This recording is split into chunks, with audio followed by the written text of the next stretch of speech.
Hello, it's Chris Titley here, and welcome to this week's episode of Scoreboard. And today I'm joined by Paul Roos. Paul, thank you so much for being part of this series. No worries. Good to chat to you. Thanks. Paul, I'm going to go straight to the crux. Australian rules football, AFL. Can you tell the listeners out there why it's been so important, or in your life from the early days as a young kid? I mean, probably a number of reasons. There's a reason of connection, which I think sport gives you a really good connection because we're all looking for, trying to fit in, whether that's at school when I went to Domo High School or whether, go to university or when you go to work. So I was really fortunate to play a lot of sport growing up. So I think the significance was firstly, just finding a group of like-minded people, and going down to Fitzroy, I was able to do that. And then I guess it goes to the competition aspect. You enjoy the competition, you enjoy winning, you don't enjoy losing too much. And then as it rolls on, it becomes more and more important because, it sustains your family. You're able to buy a house. Then you're in it coaching the Sydney Swans, and it just becomes a massive part of your life. So it probably starts, as I said, as connection, and it goes into different stages, really.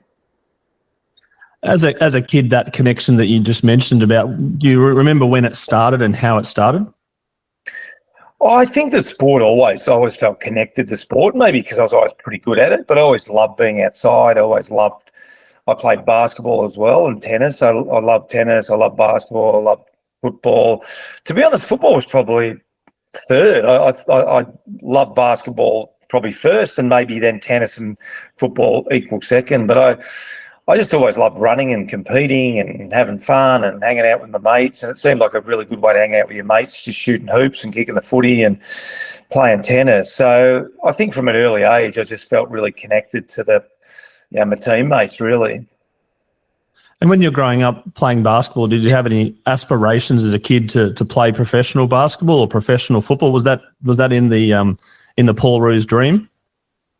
Well, back then it was just play, really. I think it's a little bit different today, where I think players intentionally start to think about playing Australian rules football or, playing for Australia in basketball or going to the RIS. Back then it was very much a game. I just played a game of basketball, a game of tennis, a game of football. But I was lucky I made the state, under 13s, 15s and 17s in basketball. So I was obviously a pretty good basketballer as well as footballer.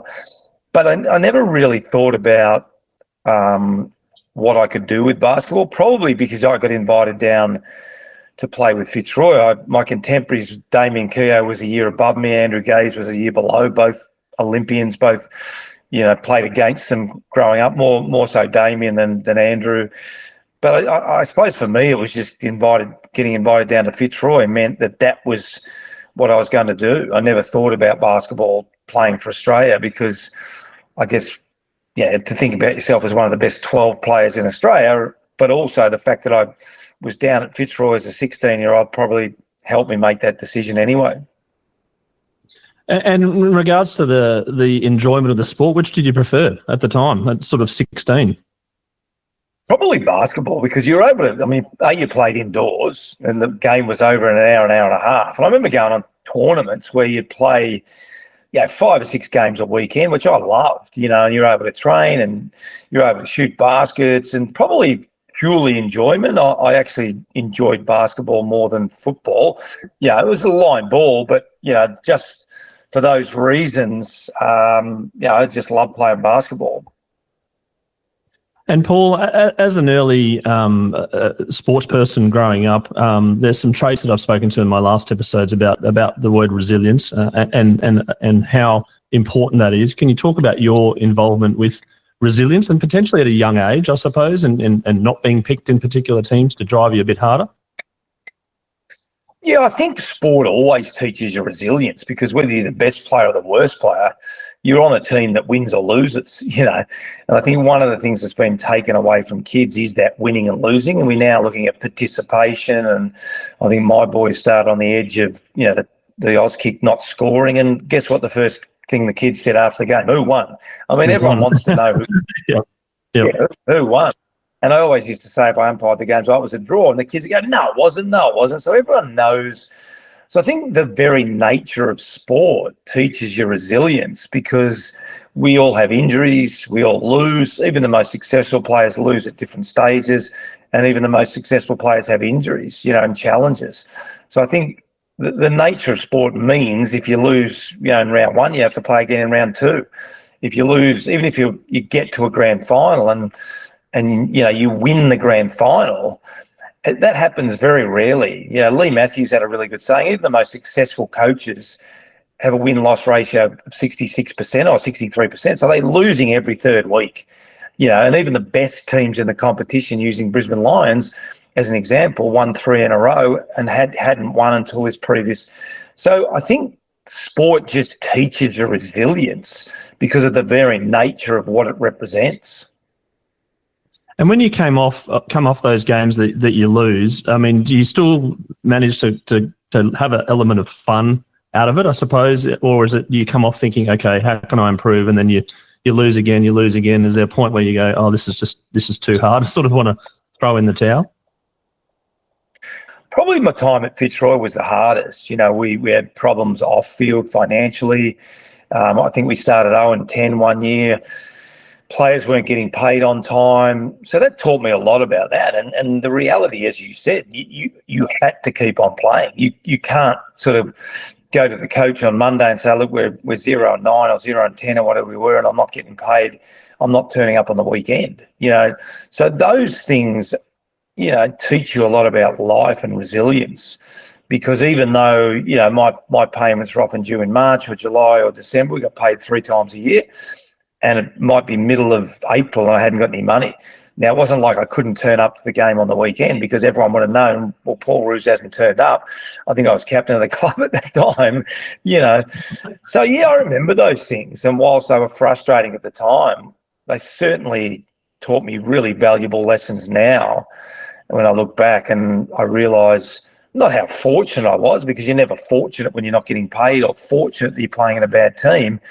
But I think there's a really good saying that, things happen, for you, not to you, and the reason they happen was for me, and what was the lessons I learned from them. At your peak, you're one of the great AFL players. I'm interested to know what characteristics and traits that you worked on the most during that time when you were at your peak. Was it skills? Was it fitness? Was it eating? Was it all sorts of different things? And how much, I suppose, was up here? Yeah, it's a good question. I think it's sort of hard to analyse yourself. When I get asked that question, it's sort of hard to know. But I think my greatest strength was knowing what I was good at and what I wasn't good at. And I think that's really important, because sometimes we focus too heavily on the things we're not good at, and then we start to work on them. And I'm not suggesting you don't do that. But I think the really good players that I've seen know what they're really good at and make sure they're their absolute superpowers. And I think that was my case. I wasn't a great athlete, but I was a pretty good endurance runner. So I made sure I ran really hard in every game and tried to outrun my opponent. I think through basketball and tennis, through playing other sports, I was really smart and I could read the game really well. And I used that to my advantage. So I think they were my greatest traits. And I think when you say above the shoulders, I think a lot of what I did was above the shoulders, thinking through the games, thinking through my opponents. And that was before we really did a lot of analysis on our opposition. But I always remember, if I'm playing on Stephen Kernahan, he would do this. If I played on Terry Danaher, he would do this. If I played on Peter Foster, Wayne Carey, I had to play like this. So I think a lot of my game was played above the shoulders, and I was able to translate that into, almost visualising the game before visualisation became, normal or normalised. What was the game going to look like, and how was I going to have to play the game, and play that out before I actually played on the weekends. And the night before games, what did you have a ritual? Were you superstitious? Were you nervous? Were you excited? Very superstitious. Most players are superstitious. I'd get to bed at 9:30. I'd eat spaghetti bolognese. I'd get up at 10 and have 8 pieces of toast before.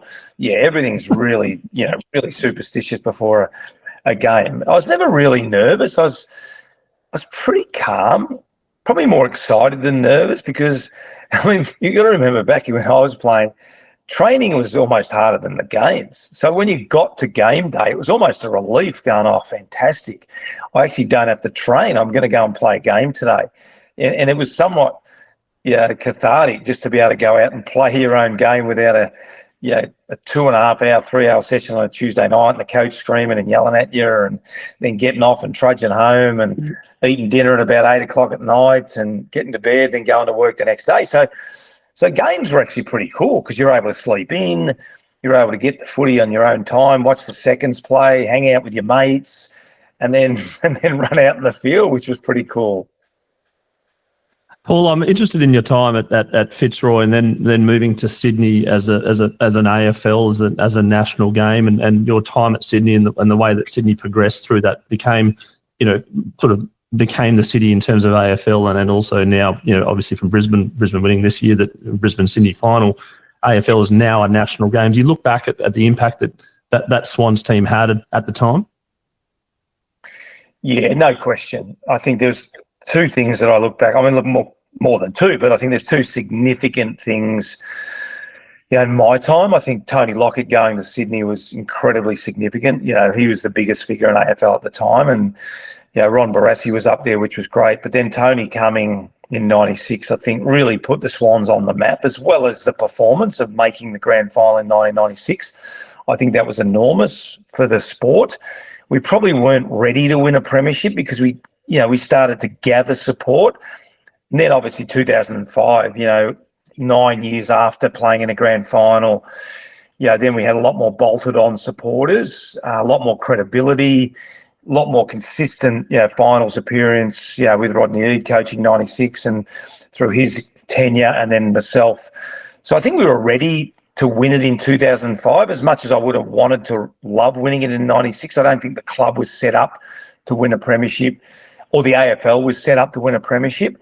But in 2005, they were. And when you look at the national competition now, I think the 2005 premiership, on the back of the Brisbane Lions winning in 01, 02, 03, and then Port won it in 2004.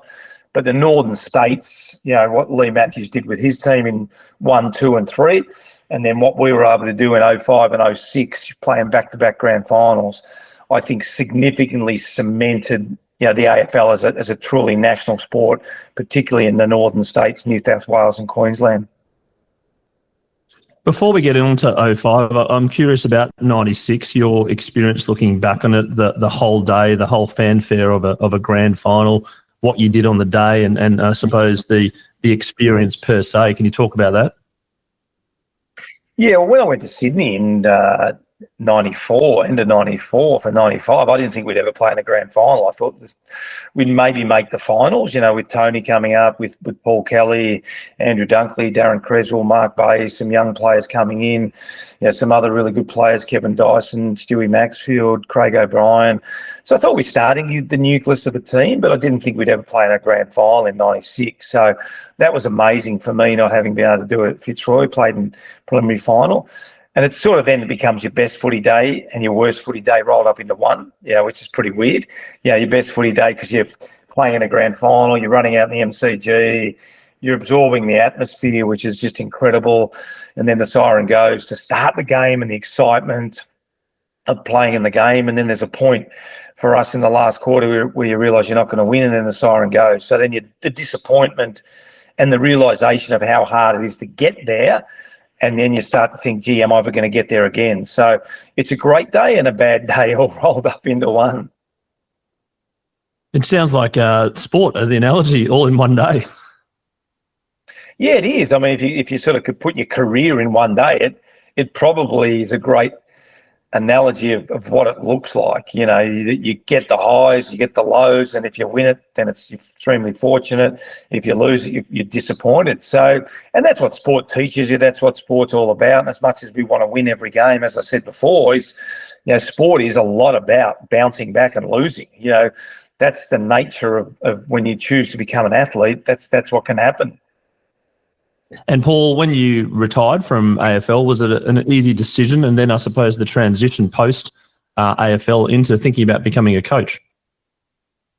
Yeah, pretty much. 1998, I think I might have been able to get another year, and I think the club might have said, look, would you think about coming back? And But I was pretty much done then. Your body, can't do what your mind wants it to do. And, when you become when you were a pretty good player and you start to lower your standard, that's pretty hard too, to sort of walk off the field knowing you can't do what you used to be able to do. So it was a pretty easy decision to retire. I then went overseas, lived with Tammy's parents for 10 months in America, which I enjoyed, did some research, a lot of sports I was able to go and visit, which is great. Came back in 2000, worked on the Olympics for C7, became a part-time coach. So it probably wasn't until the end of that year I started to become full-time assistant coach in 2001 that I started to think about, did I ever want to become an AFL coach? But I didn't even really think about that until Rodney Eade gave it away, and then they asked me to do the job. I always thought, I'm an assistant coach now. I'll take the time, the opportunity to learn the ropes, and then eventually I'll make the decision whether it's something I want to do. So even that decision came around really, really quickly. And then 4 years from there, you're in a grand final again. What was the feeling like as a coach in 2005, being on the other side, I suppose, not as a player, and seeing all those players experience what you experienced as a player?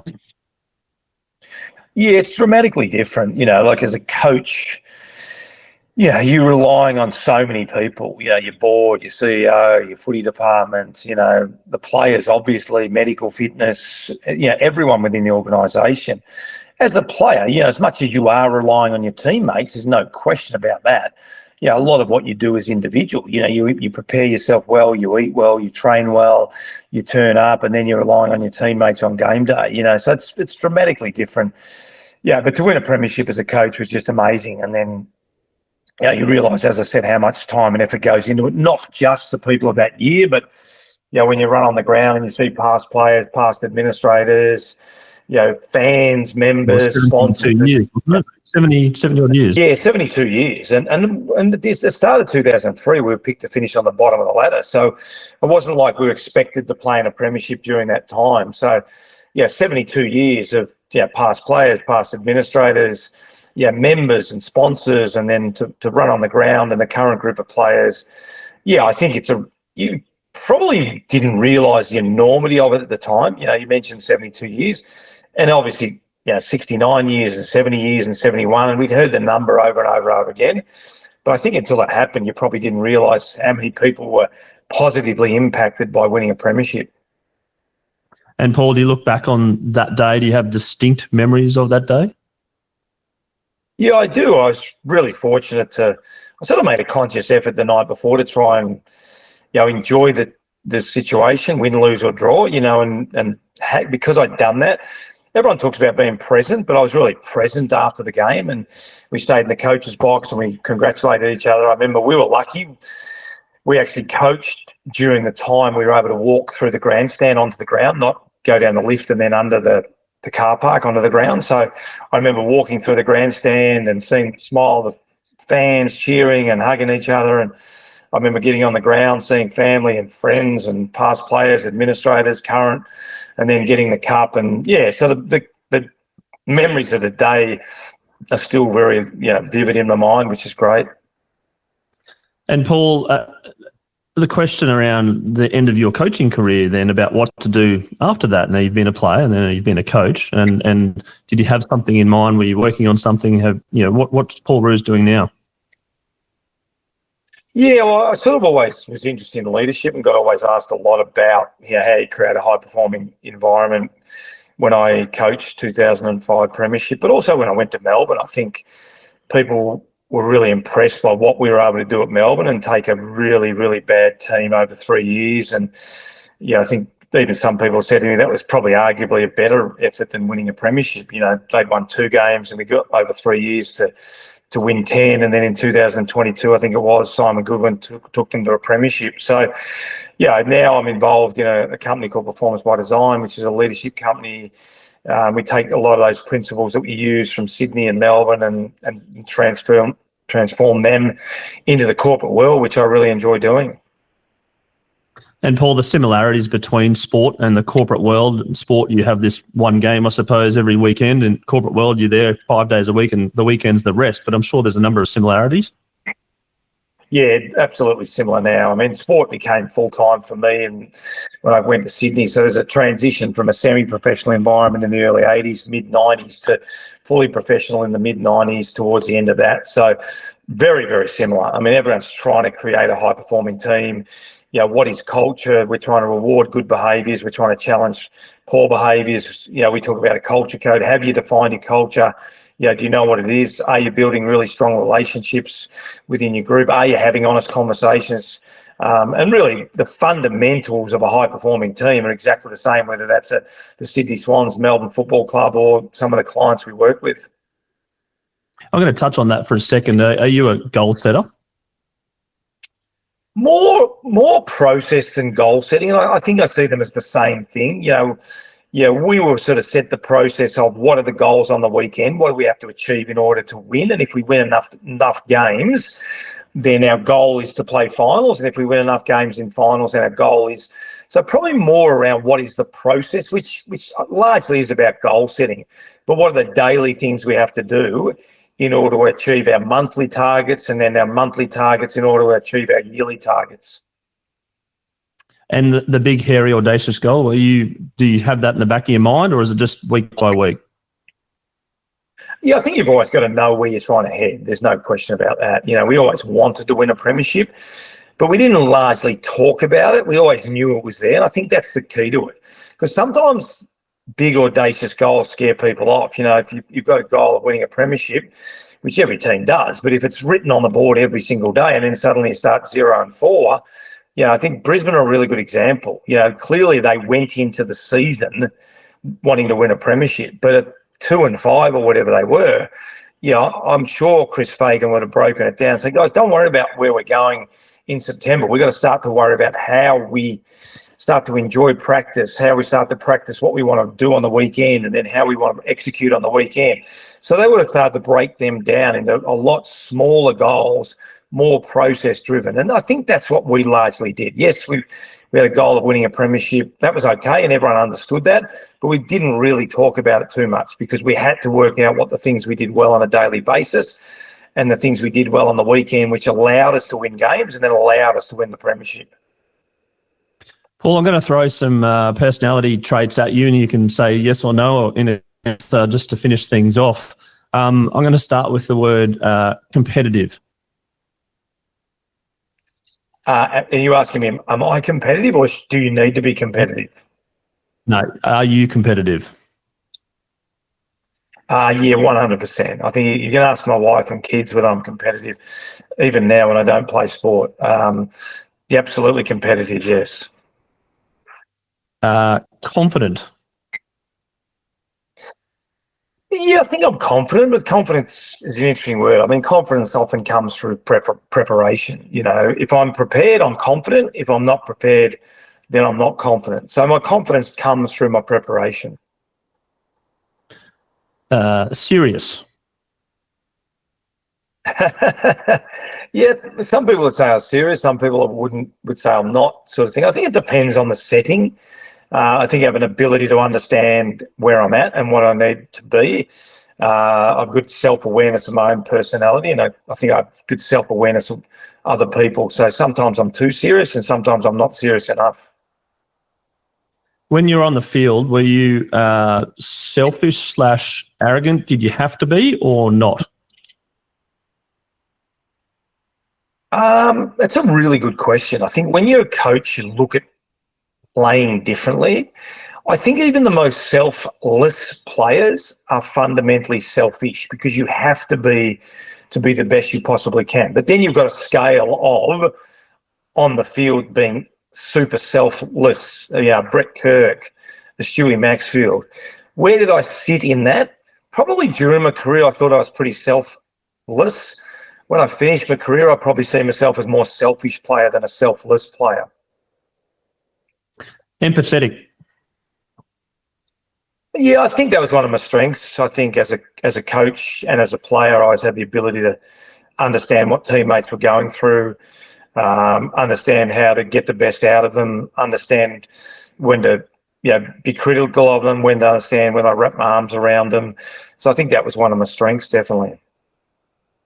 Paul, on a final note, we've got kids that are playing footy and playing sport at the moment. What's some advice that you give to kids growing up playing AFL or basketball, whatever sport it is nowadays? I think there's probably a couple of things. Make sure you're getting enjoyment out of it, because sport should be as enjoyable as possible. And then whatever sport it is, just break it down to the fundamentals. I think when I was growing up, tennis for me was just hitting tennis balls over the net, going up. Sometimes I'd go up by myself and hit balls against the wall. You know, I had a basketball ring in the backyard. I kicked the football all the time. So whatever the skills are, just practice. Sounds silly, but just practice the skills of the game. Don't get caught up too much in the strategy of the game when you're really young. The more you can work on your technique, the more you can work on the basics of the game, the more you're going to enjoy it. Actually, I've got one final question, Paul. Are you proud of your career on the sporting ground? Yeah, I am. I mean, I don't reflect on it too much. Probably only when I get on podcasts or whether I get interviewed, or I was able to go to the Hall of Fame night for the Sydney Swans, and that, I think that really hit home to me when Kieran Jack, Jared McVeigh, Nick Smith and Heath Grundy got inducted into the Hall of Fame. They didn't really talk about marks, kicks and handballs. They talked about the legacy that they learned from and trying to leave that legacy behind. So I think that was a night where you do reflect on the legacy that you've left. Fitzroy, I enjoyed my time at Fitzroy, got great mates there. And then I think the legacy that we all left at Sydney still stands to this day under John Longmire, which is fantastic. Paul, thank you so much for being on the Scoreboard podcast. Very much appreciate you taking your time and looking forward to catching up. Thanks a lot, mate. Really appreciate it.